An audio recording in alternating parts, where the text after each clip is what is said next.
Xoş gördük. ATV İqtisadiyyatla davam edirik. Studiyada Namiq Əliyevdir. Son 20 ildə ölkə iqtisadiyyatına 350 milyard dollardan çox investisiya qoyulub. İqtisadiyyatın şaxələndirilməsi isə artıq reallıqdır. Bu fikirləri Prezident İlham Əliyev aprelin 22-sində Bakıda keçirilən Azərbaycan-Latviya Biznes Forumunda çıxış zamanı səsləndirib. Bu sərmayənin təxminən yarısı 170 milyard dolları xarici mənbələrdən gələn investisiyalardır. Hansı ki, vaxtı ilə investisiya üçün əlverişli mühitin yaradılması qarşıda duran hədəflərdən biri idi və buna böyük mənada nail olunub. Azərbaycan iqtisadiyyatı artıq yalnız neft və qaz ixracından asılı deyil. Ümumidaxili məhsulda qeyri-neft sənayesinin payı 70% keçib və bu proses davam edir. Bu isə o deməkdir ki, iqtisadiyyatın şaxələndirilməsi artıq reallıqdır. Xüsusən qeyri-neft qaz sektorunda artan istehsal profili beynəlxalq bazarlarda ilk növbədə Avropa bazarlarında artan tələbatla uzlaşdırılır. Azərbaycanın neft və təbii qazı Avropa İttifaqına üzv ölkələrin enerji istehlakının böyük hissəsini ödür. Buna görə də Avropa Komissiyasında ölkə enerji sahəsində etibarlı tərəfdaş adlandırılır. İttifaqa daxil olan 10 ölkə Azərbaycandan təbii qaz alır. Mavi yanacaq idxalçılarının ümumi sayı isə 16-dır və bu göstərici üzrə dünyada birinci yerdədir. Enerji bazarında daha böyük hasilat və ixracatçı ölkələr olsa da, boru kəmərləri vasitəsilə qaz ixrac edənlər arasında Azərbaycan təchizat coğrafiyasına görə də birincidir.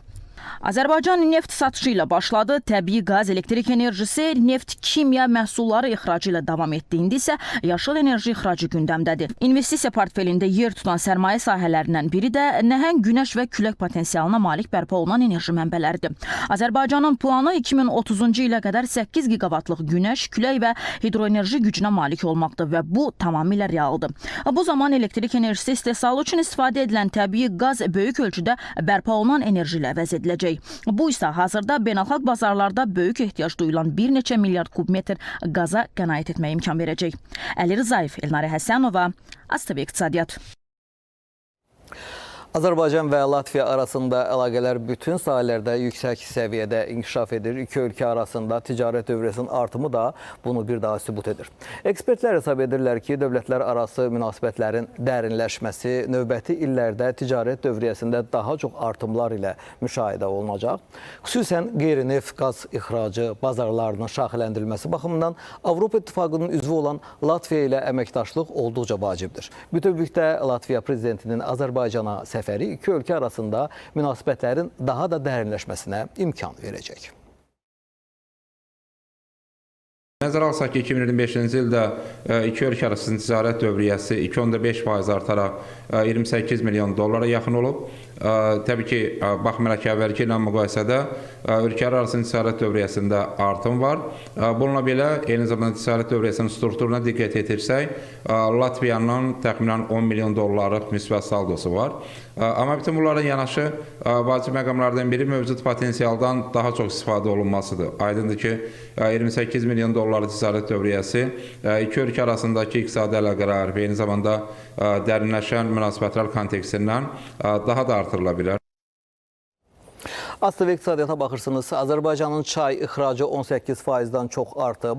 Bu ilin birinci rübündə ölkədən 204,12 ton çay ixrac edilib. Dövlət Gömrük Komitəsindən verilən məlumata görə ixrac edilən çayın dəyəri 15,1% artaraq 1 milyon 757 min 700 dollar təşkil edib. Bu ilin birinci rübündə Azərbaycandan Türkiyəyə 56 min ton xam neft və neft məhsulları ixrac olunub. Dövlət Gömrük Komitəsinin məlumatına görə bitumlu suxurlardan əldə edilən neft və neft məhsullarının dəyəri 25,9 milyon dollara bərabər olub. Bu göstərici ötən ilin eyni dövrü ilə müqayisədə dəyər ifadəsində 2,2, həcm baxımından isə 2,3 dəfə çoxdur.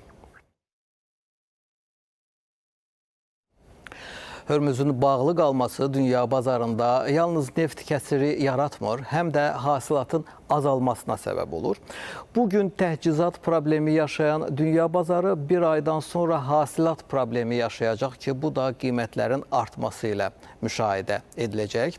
Çünki Pakistanın paytaxtı İslamabadda keçirilməsi planlaşdırılan ABŞ-İran danışıqlarının baş tutmaması, Hörmüz boğazına yaxınlaşan İrana məxsus gəmilərin ABŞ tərəfindən həbs edilməsi və İran ordusunun Körfəzdəki gəmiləri atəşə tutması dünya bazarında neftin bahalaşmasına və qiymətin yenidən $100 həddini keçməsinə səbəb olub. Bahalaşmanın nə vaxta kimi davam edəcəyini proqnoz etmək isə çətindir. Analitiklər hesab edirlər ki, Hörmüzün bağlı qalması dünya bazarında yalnız neft kəsiri yaratmır, həm də hasilatın azalmasına səbəb olur. Hal-hazırda görürsünüz ki, bir sıra spekulativ cəhdlər, hərəkətlər Hormuzla bağlı baş verir. Yəni İran Hormuzdan keçən gəmilərdən müvafiq verilər alır, ABŞ çalışır Hormuzu keçidlə bağlı bir sıra təsirlər göstərsin. Həm də ki, İran Hormuzdan keçən gəmiləri deyək ki, nəzarətə alır və s. Yəni burada proseslər hal-hazırda necə cərəyanməyə çox çətindir ki, ona görə ki, bu proses beynəlxalq hüquq çərçivəsində cərəyan eləmir. Yeri gəlmişkən S&P Global Energy şirkəti bu il üçün qlobal neft tələbi proqnozunu sutkada 700 min barel azaldıb. Azalma qərarının verilməsini yaxın şərqdəki mövcud geosiyasi vəziyyət səbəbindən enerji daşıyıcılarının tədarük zəncirinin pozulması şərtləndirib. S&P-nin analitikləri hesab edirlər ki, ilin ikinci rübündə neftə tələbat kəskin azalacaq. Qeyd edək ki, neft təchizatındakı problemlər dizel və aviasiya yanacağına daha çox təsir göstərib. Qlobal bazarlarda tədarük narahatlıqları neftin qiymətinin xüsusilə də Azərlaytı ciddi şəkildə bahalaşdırdığı halda ABŞ dollarının güclənməsi qızıl və gümüş kimi qiymətli metalların kəskin dəyər itirməsinə səbəb olub, əziz tamaşaçılar. Gəlin monitora nəzər salaq. Bəli, əmtəələrin qrafikində da biz görürük ki, Brent markalı neftin qiymətində 0,41% bahalaşma var və $102.30 təklif olunub Brent markalı neft. WTI markalı neftin qiymətində də 0,77% artım qeydə alınıb və WTI-ın qiyməti $93 aşıb. Azərlayt isə $113 aşıb və artım 2% təşkil edib. Təbii qazın qiymətində də 2,61% geriləmə qeydə alınıb. Qızılın qiymətində 0,14% geriləmə və qızıl alıcılara $4746 təklif olunub. Gümüşün qiymətində də geriləmə var, 2,26% və qızıl, gümüş daha doğrusu ticarət gününü $76.18 yekunlaşdırıb. Davam edək. Asiya İnkişaf Bankı Azərbaycana 58,8 milyon dollar ayırıb. Bu barədə məlumat bankın 2025-ci il üzrə illik hesabatında yer alıb. Sənədə əsasən maliyyələşmənin əsas hissəsi adi kredit resurslarının payına düşərək 48,2 milyon dollar təşkil edib. Bankın ötən il Asiya və Sakit Okean regionunun dəyişikliklərə uyğunlaşmasına və çağırışları imkanlara çevirməsinə dəstək olmaq üçün ayırdığı 29,3 milyard dollar vəsait isə 3,3 milyondan çox iş yerinin yaradılmasına imkan verəcək.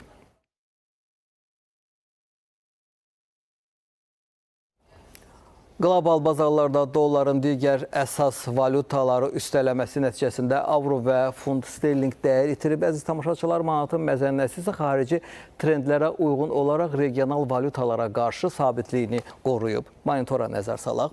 Bəli, monitordan da gördüyümüz kimi avro dollar və funt sterling dollar cütlüyü qırmızı diapazonda qərarlaşıb. Bəli, 1,17 səviyyədə qərarlaşma görürük avro dollar cütlüyündə. Geriləmə var, 0,15%. Funt sterling dollar isə 1,35 səviyyədə qərarlaşıb, 0,14% geriləmə də burada qeydə alınıb. Türk lirəsi dollar burada artım var və 44,92 səviyyədə qərarlaşma. Rus rublu dollar 75,18 18 səviyyədə qərarlaşma. Burada 0,27% artım. Çin yuanı və dollar cütlüyündə də biz 0,11% artım görürük. 6,83 səviyyədə qərarlaşıb. Azərbaycan manatı sabit qalıb. 1 manat 70 qəpik, 1 avro, 1 manat 99 qəpik. Burada geriləmə var. 100 Rus rublu 2 manat 26 qəpikdən bir qədər artıq. Burada da geriləmə qeydə alınıb və Türk lirəsi 4 qəpik, Çin yuanı isə 25 qəpik civarında ticarət gününə yekun vurub. Davam edək yaxın şərqdəki son vəziyyət və digər amilləri nəzərə alaraq Türkiyə Mərkəzi Bankı bu dəfə də faiz dərəcəsini sabit saxlayıb. Bankın Pul Siyasəti Komitəsinin dünən keçirilən iclasında faiz dərəcəsinin 37% səviyyəsində saxlanılmasına qərar verilib. Qərarda inflyasiyanın mart ayında azaldığı, aprel ayında isə artdığı bildirilir. Qeyd olunur ki, geosiyasi gərginlik fonunda yüksələn enerji qiymətlərinin inflyasiyaya təsiri diqqətlə izlənilir. Xatırladaq ki, Türkiyə Mərkəzi Bankı mart ayında keçirilən iclasında da faiz dərəcəsini sabit saxlamışdı. Asiyanın ən böyük Tokyo birjasında, əziz tamaşaçılar, ticarət kotirovkalarının sürətli artımı ilə başladığının şahidi olmuşuq. Yaponiyanın Nikkei indeksi tarixi rekordu yeniləyib. Gündoğar ölkənin 225 ən böyük korporasiyasının səhm qiymətlərini izləyən əsas Nikkei indeksi təxminən 1% artaraq tarixində ilk dəfə 60 min bənd həddini keçib. Müsbət dinamika artıq ardıcıl 4 ticarət günüdür ki, davam edir. Yapon mütəxəssisləri bunu yaxın şərqdə mümkün sabitləşmə gözləntilərindən irəli gələn Nikbin investor əhval-ruhiyyəsi ilə əlaqələndirirlər.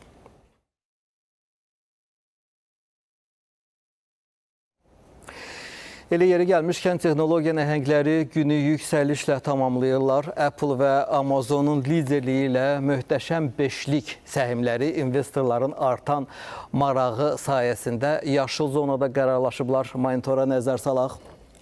Bəli, Apple-ın səhmləri bugün alıcılara $273.17 sentə təklif olunub.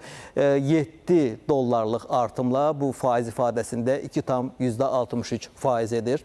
Tesla'nın da səhmləri 0,28% artım nümayiş etdirib və 387 dollara aşıb. Amazonun səhmlərində biz burada da artım görürük. 2,18%, təxminən 5 dollar 45 sent və Amazon səhmləri alıcılara $255.36 sentə təklif olunub. Microsoftda da 2%-dən bir qədər artıq artım var. $8.76 sentlik artım və Nvidia süni intellekt nəhəngi Nvidia səhmlərində 1,31% artım və Nvidia səhmləri ticarət gününü $202.50 sentlə yekunlaşdırıb.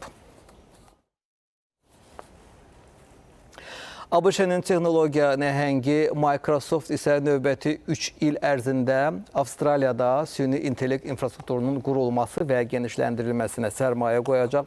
Sərmayənin 25 milyard Avstraliya dolları, yəni təxminən 18 milyard ABŞ dolları həcmində olacağı gözlənilir. Şirkətdən verilən açıqlamaya görə bu korporasiyanın ölkədəki ən böyük sərmayəsi olacaq və superkompüterlərin hesablanma gücünün, bulut infrastrukturunu və məlumat mərkəzlərinin genişləndirilməsinə yönəldiləcək. Qeyd edək ki, korporasiya 2028-ci ilə qədər azı 3 milyon Avstraliya vətəndaşını süni intellekt texnologiyaları üzrə öyrətməyi nəzərdə tutur.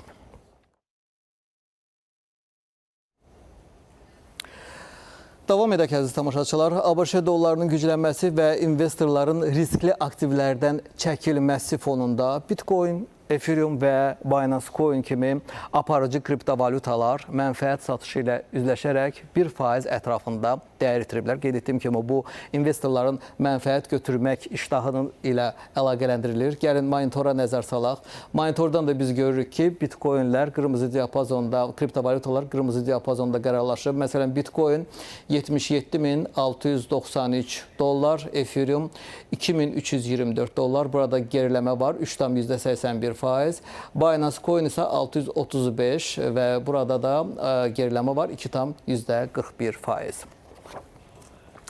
Davam edirik. BMT-nin Ümumdünya Şəhərsarma Forumunun 13-cü sessiyasının Bakıda keçirilməsi, Azərbaycanın beynəlxalq əlaqələrinin inkişafı, ölkənin qlobal miqyasda nüfuzunun möhkəmlənməsi və yeni əməkdaşlıq platformalarının formalaşması baxımından mühüm əhəmiyyət kəsb edir. Bu forum çərçivəsində müxtəlif ölkələrin nümayəndə heyətlərinin, beynəlxalq maliyyə institutlarının və transmilli şirkətlərin ölkəmizə səfəri, iqtisadi əlaqələrin də genişlənməsi üçün yeni imkanlar yaradır.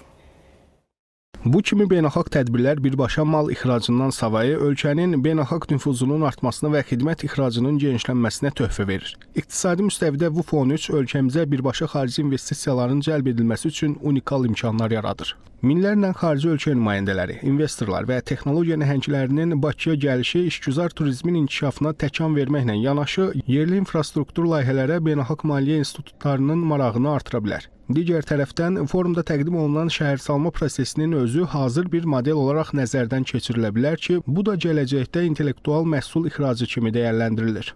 Ümumdünya Şəhərsarma Forumu da Azərbaycan üçün iqtisadi imkanlar baxımından müəyyən fürsətlər yaratmışdır və bunlardan birincisi müxtəlif ölkədən olan tərəfdaşlarla birgə əməkdaşlıq imkanlarının müzakirəsi, sahibkarlıq mühitinin inkişaf etdirilməsi, təcrübə mübadiləsi, ölkəyə investisiya cəlbinin artırılması istiqamətində addımlar, eyni zamanda şəhər infrastrukturunun müasir tələblərə uyğunlaşdırılması və Azərbaycan kontekstində qeyd edə bilərik ki, işğaldan azad olunmuş ərazilərimizdə yenidən qurma və bərpa işlərinin məhz bu forumdan da fayda alınaraq qarşıdakı dönəmdə daha ciddi irəliləyişlərin və gözləntilərin yüksək səviyyədə doğrulması üçün hesab edirəm ki, bu forumun öz müsbət töhfəsi olacaqdır.